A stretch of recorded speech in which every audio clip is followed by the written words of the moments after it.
Alô, bom dia. Estamos aqui para a nossa mini live sobre psicologia e serviço social na educação básica, as possibilidades de atuação. Essa mini live, eu estou fazendo em função de muitos questionamentos que têm surgido nos meus processos de consultoria e mentoria sobre esse campo de atuação em políticas públicas que está se consolidando, né? Vem muitas perguntas, então eu resolvi fazer uma mini live para a gente fazer um resuminho e conseguir entender um pouco mais o que significa essa abertura de campo, né? Depois de muito caminhar, finalmente se conseguiu avançar dentro do Legislativo Nacional uma lei que garante a inclusão do psicólogo e do assistente social na educação básica. Essa lei é a 13.935, de 11 de dezembro de 2019.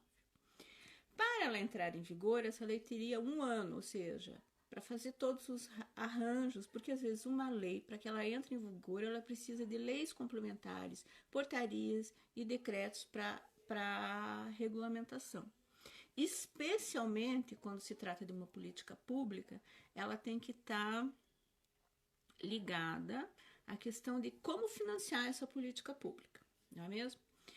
Então, a lei basicamente é uma lei bem curta e sucinta que fala da prestação de serviço nas redes públicas de educação básica, então, redes públicas, e o objetivo: atender às necessidades e prioridades definidas pelas políticas de educação, através de ações para melhoria na qualidade do processo de ensino-aprendizagem, mediação, relações sociais e institucionais para a comunidade escolar.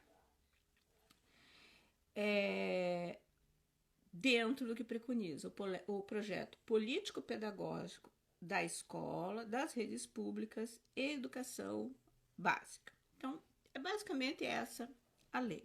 Né? Quais foram os problemas? Por que essa lei não avançou e a gente sempre tem batalhado enquanto isso? O sistema conselhos aqui, Conselho Federal de Psicologia e os conselhos regionais, os 24 conselhos regionais de psicologia, têm desenvolvido ações, principalmente de advocacy junto a legisladores, para que essa lei seja implementada. Primeiro, porque abre um campo poderoso de trabalho para psicólogos, né? Isso é importante, né? Abertura de campo de trabalho. Basicamente, a gente pode pensar em mais de 15 mil vagas para profissionais psicólogos no Brasil inteiro. Então, isso é extremamente importante se a gente for pensar no estabelecimento de uma política pública e o quanto a gente avançou. A inclusão do psicólogo na saúde, a inclusão do psicólogo nas políticas de assistência social e agora a inclusão do psicólogo na educação. Eu vou me focar mais no psicólogo porque é mais o meu campo, né? A gente sabe que é psicólogos e assistentes sociais.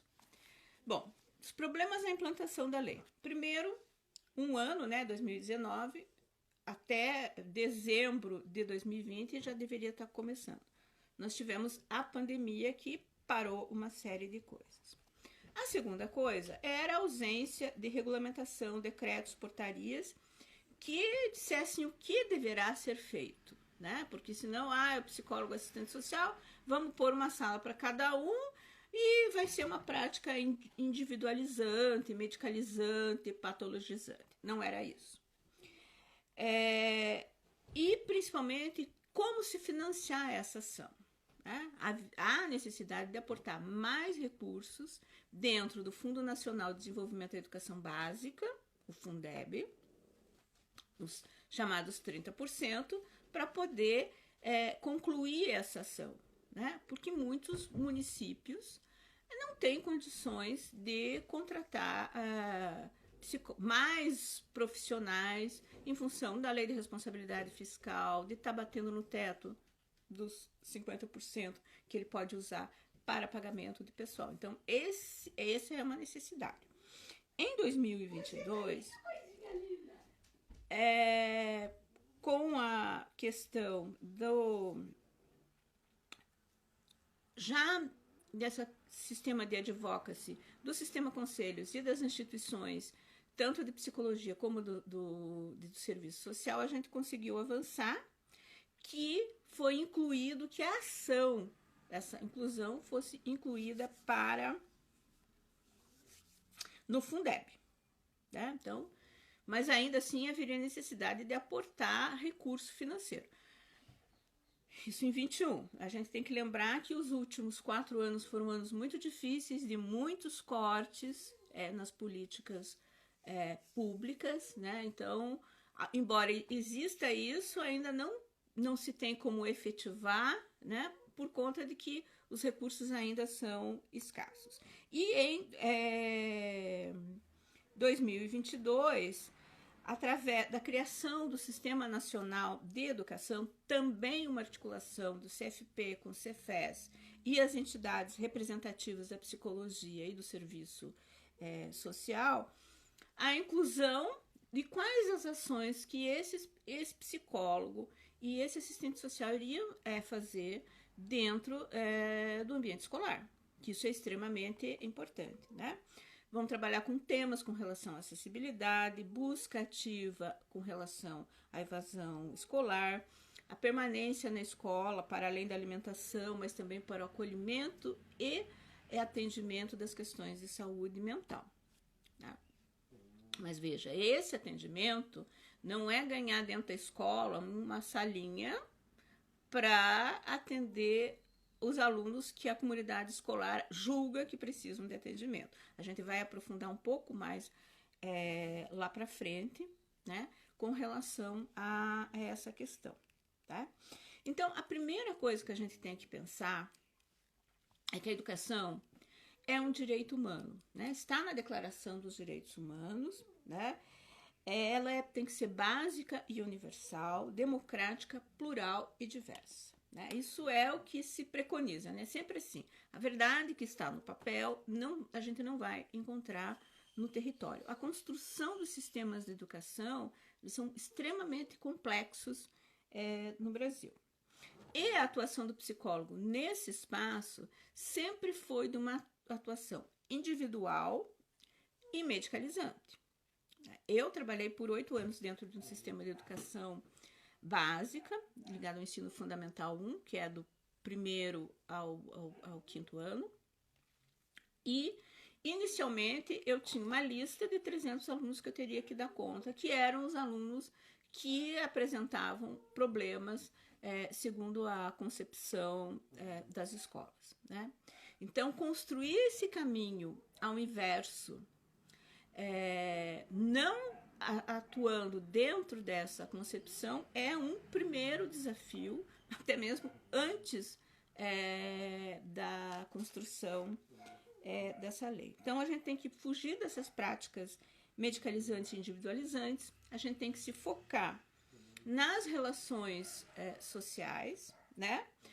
E o que acontece dentro da escola, que são múltiplas coisas. Não são só questões de comportamento, porque às vezes muito daqueles 300 casos eram relacionados à questão de comportamento, mas também dificuldade de aprendizagem, porque às vezes a dificuldade de aprendizagem não aparece, não salta aos olhos.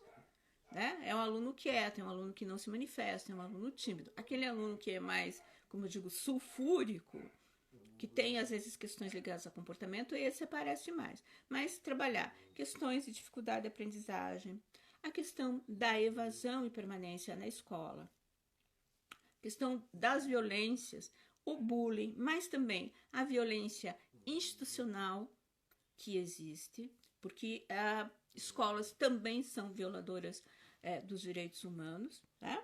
A questão da pobreza, do racismo, do classismo, das discriminações de gênero e de orientação sexual. Então, esses são alguns desafios que estão dentro da escola, mesmo na educação infantil e na educação no ensino fundamental 1, que é a minha prática, que eu trabalhei por 8 anos, a gente vai encontrar essas questões que precisam ser trabalhadas. Não na lógica individual, né? Porque senão a gente está repetindo a prática clínica, só que num outro espaço, né? Estou fazendo clínica na escola. E então isso é uma crítica que a gente tem que fazer na construção dessa implementação dessa lei, né? Nós temos o Centro de Referências em Políticas Públicas do Sistema Conselhos, e em 2019 eles editaram um caderninho de orientação para profissionais da psicologia na educação básica.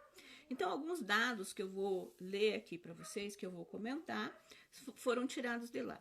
Este material, assim como 10 motivos para ter psicólogos na educação básica, psicólogos e assistentes sociais, todo um material, o Sistema Conselhos tem preparado um hot site, que está tudo lá, e eu pus já na bio, vocês vão achar na bio,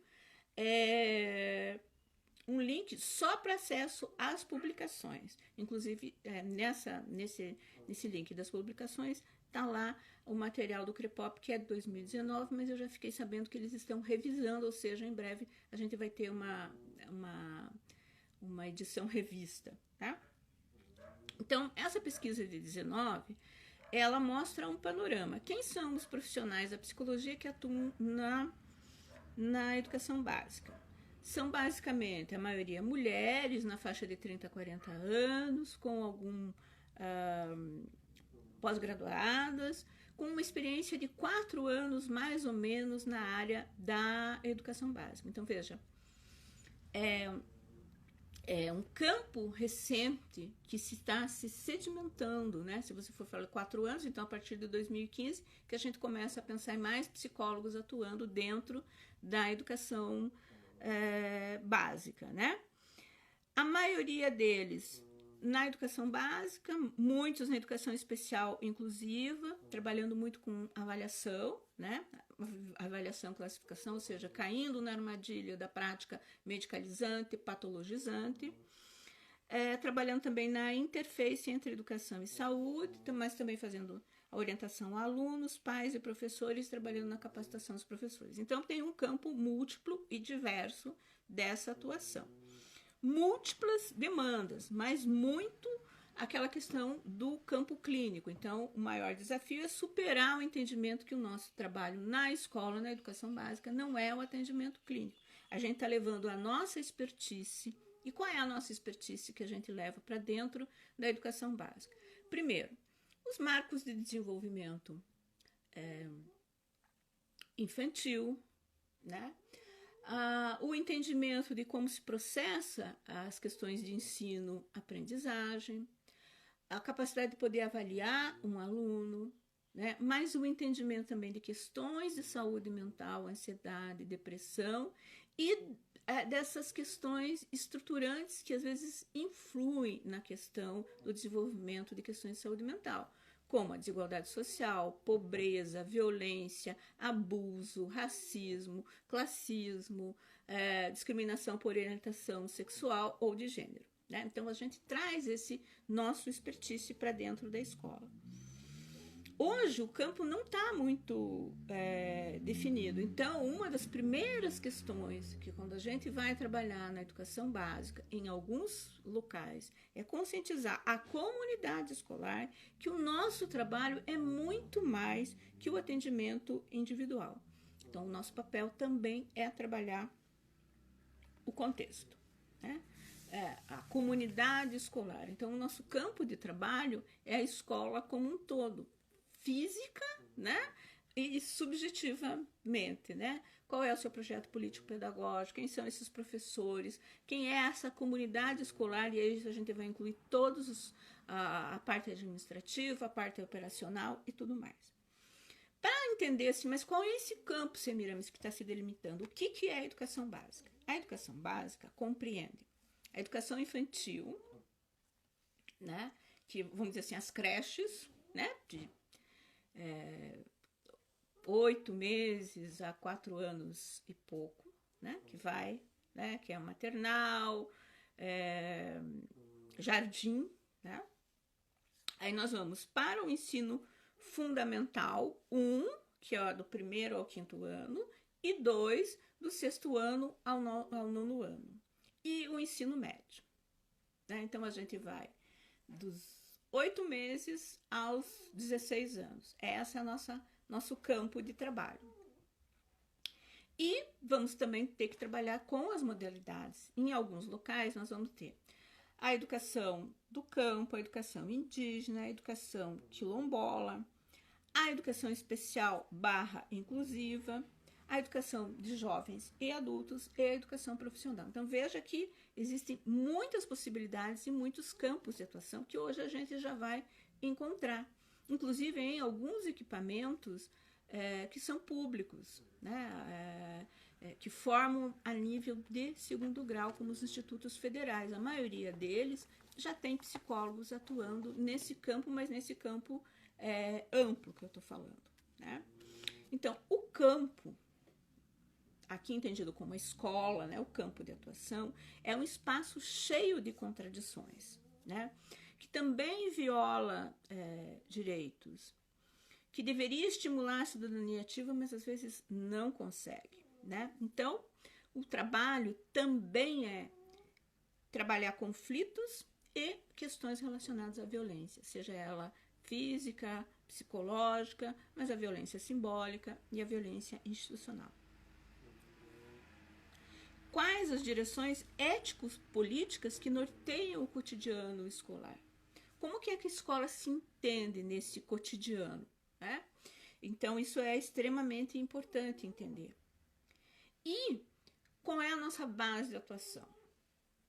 A nossa resolução do Código de Ética do Profissional Psicólogo, especialmente os princípios fundamentais, que estão ligados à promoção da liberdade, dignidade, igualdade e integridade do ser humano, né? Apoiado nos valores que embasam a Declaração dos Direitos Humanos, promover saúde e qualidade de vida, atuar com responsabilidade social, cuidar com as relações de poder, promover o acesso universal da população à psicologia, exercer o trabalho com dignidade e eliminar quaisquer formas de negligência, discriminação, exploração, violência, crueldade e opressão. Então, veja, a gente tem um papel que está aqui definido nos nossos princípios fundamentais. E a atuação da psicologia escolar e educacional inserida na política pública como eu falei, recente, né? A gente vai começar a contar a partir de 2015, né? E ela vai se ampliando, porque hoje a gente já encontra psicólogos e assistentes sociais em redes privadas, especialmente as redes confessionais, né? Redes educacionais ligadas a congregações religiosas. E muitos municípios já têm o psicólogo, o assistente social, o fonoaudiólogo, o fisioterapeuta, mas ligado muito à questão da educação especial. E aí bancando esses profissionais com recursos próprios. Quando a gente tiver efetivamente psicólogos e assistentes sociais na educação básica, eles vão ser financiados pelo Fundeb, pelo recurso dos 30%. E aí a atuação desses profissionais, ela se amplia. Né? Vamos trabalhar o quê? Primeiro, temos o fracasso escolar. Aqui, dificuldades de aprendizagem e de ensinagem, porque a gente, na minha experiência, eu vejo muito isso, a gente encontra muitas questões que são relacionadas ao processo de ensino, que não é específico para aquele aluno. A evasão escolar, por que esses alunos deixam de ir? Do estigma e preconceito relacionado a todas aquelas questões que eu já apontei atrás, e avaliações relacionadas à dificuldade de aprendizagem. Veja que eu listei um monte de coisa e a última coisa foi a avaliação, que hoje é a primeira coisa que um psicólogo muitas vezes acaba fazendo, né? Individual, patologizante e medicalizante. A outra questão do psicólogo é entender que a escola tem algumas influências. Veja, na década de 70, toda uma questão de moralização. E também a militarização, né? Aquela questão de organização e disciplina. Isso foi mudando com o tempo. E hoje a gente tem uma crise da disciplina nas escolas. E a gente precisa usar o nosso expertise para entender por que tem essa crise da indisciplina. Superando essa lógica individual, né? E pensando no coletivo. Então, o psicólogo que se insere nas políticas públicas de educação básica, ele vai ter que pensar no coletivo, né? Trabalhando na saúde mental da comunidade escolar, do aluno, do professor, do pedagogo, do diretor, do pessoal da administração, do pessoal do operacional. Então, é um trabalho coletivo, inclusivo, para o entendimento das peculiaridades de todo mundo. Entender o projeto político-pedagógico, como se dá os processos de ensino-aprendizagem, como se dá a formação de educadores, a educação inclusiva e o trabalho com alunos e professores. Então, a gente tem uma série de coisas que podem ser feitas e construídas no espaço escolar para além daquela questão. Né? Aliás, essa questão de rotular, medicalizar e tudo mais, a gente pode ter outros profissionais. Então, o espaço da escola é um espaço de construção. Ok? Então, essas foram algumas questões que eu trouxe para essa mini live. Quero convidar vocês para sábado que vem, que nós vamos fazer uma masterclass sobre violência na escola, e aí a gente vai explorar um pouco mais dessa atuação coletiva, como que pode se dar, estratégias de intervenção. Vai ser uma masterclass bem interessante. A inscrição é gratuita. A partir de segunda-feira eu vou liberar o link para a inscrição, né? E eu conto com a presença de todos vocês, né? Meu nome é Semiramis Maria Amorim Vedovato, eu sou psicóloga, formada há mais de 30 anos pela Universidade Federal do Paraná, com formação na área de políticas públicas, saúde mental, atualmente fazendo graduação em neuropsicologia e terapia cognitivo-comportamental, e sou a criadora da Inove, Psicologia Descomplicada, em que nós oferecemos para o psicólogo estratégias para a gestão do seu trabalho, né? Então, código de ética, construção de prontuário, mentorias para a estruturação dos seus processos de trabalho, né? Consultorias, e a gente está aqui para ajudar você, psicólogo, estudante de psicologia, a construir e ampliar a sua atuação no trabalho. Agradeço a presença de todos, um forte abraço e até semana que vem.